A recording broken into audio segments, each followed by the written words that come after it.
মা বোনদের যে ভুলের কারণে সন্তান প্রতিবন্ধী হয়, অনেক মা বোন জানে না এবং অনেক মা বোন না জানার কারণে পরবর্তীতে আফসোস করে।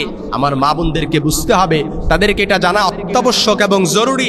সন্তান পৃথিবীতে আসলে পড়ে আপনার দায়িত্ব শুরু না, বরং সন্তান যখন আপনার গর্ভে থাকে তখন থেকে আপনার দায়িত্ব শুরু হয়ে যায়। কারণ সন্তান এমন একটা অমূল্য নেয়ামত, একটা সন্তানের জন্য কত ধনীর দুলালেরা কত কোটি কোটি টাকা খরচ করে এটা বলাই বাহুল্য।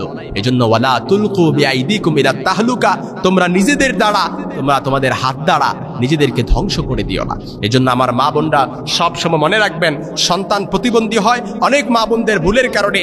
এর প্রথম যে 5টি কোরআন এবং হাদিসের কম্পাইলেশনে আমি যে 5টি কোড নির্ধারণ করেছি, একসাথে কোড করেছি, এর প্রথম নাম্বার হচ্ছে যখন রক্ত সম্পর্কীয় বিবাহ হয়।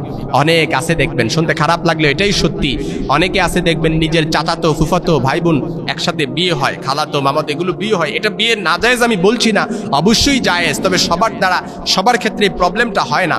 অনেকে আছে দেখবেন পরিবারের আগ থেকেই যদি জেনেটিক প্রবলেম থাকে, যার কারণে প্রতিবন্ধী হওয়ার আশঙ্কা সবচাইতে বেড়ে যায়। কারণ ইংরেজিতে কিন্তু একটি প্রবাদ আছে, blood ties can carry hidden curses, অর্থাৎ রক্তের সম্পর্কেও মাঝে মাঝে কিন্তু গোপন রূপ বহন করে।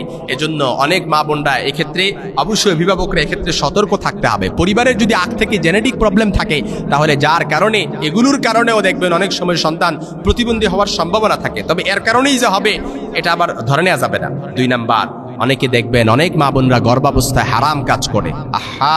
গর্ভাবস্থায় কোনো মা যদি হারাম ও গুনাহের কাজ করে, মনে রাখবেন এই হারাম ও গুনাহের কাজ করার কারণে আপনার সন্তান প্রতিবন্ধী হওয়ার সম্ভাবনা সবচেয়ে বেড়ে যায়। আপনি গর্ভাবস্থায় আপনি সময় কাটানোর জন্য গান দেখেন, মুভি দেখেন, সময় কাটানোর জন্য যদি অশ্লীলতা এগুলো বেহায়াপনা সবচেয়ে বেশি দেখেন, যার কারণে দেখবেন এই সন্তান পৃথিবীতে আসবে ঠিক, কিন্তু প্রতিবন্ধী হয়ে আসার সম্ভাবনা সবচেয়ে বেশি থাকে। এজন্য আমার মা বোনরা সবসময় মনে রাখবেন, ইমাম ইবনুল কাইয়িম রাহিমাহুল্লাহ বলেন, গর্ভাবস্থায় মায়ের চরিত্র আমূলি গঠন করে দেয় একজন সন্তানের ভবিষ্যৎ কি হবে। এজন্য আমার মা বোনরা সবসময় মনে রাখবেন, what a mother does the child remembers, অর্থাৎ মা যা করে সন্তান কিন্তু সেটাই মনে রাখে।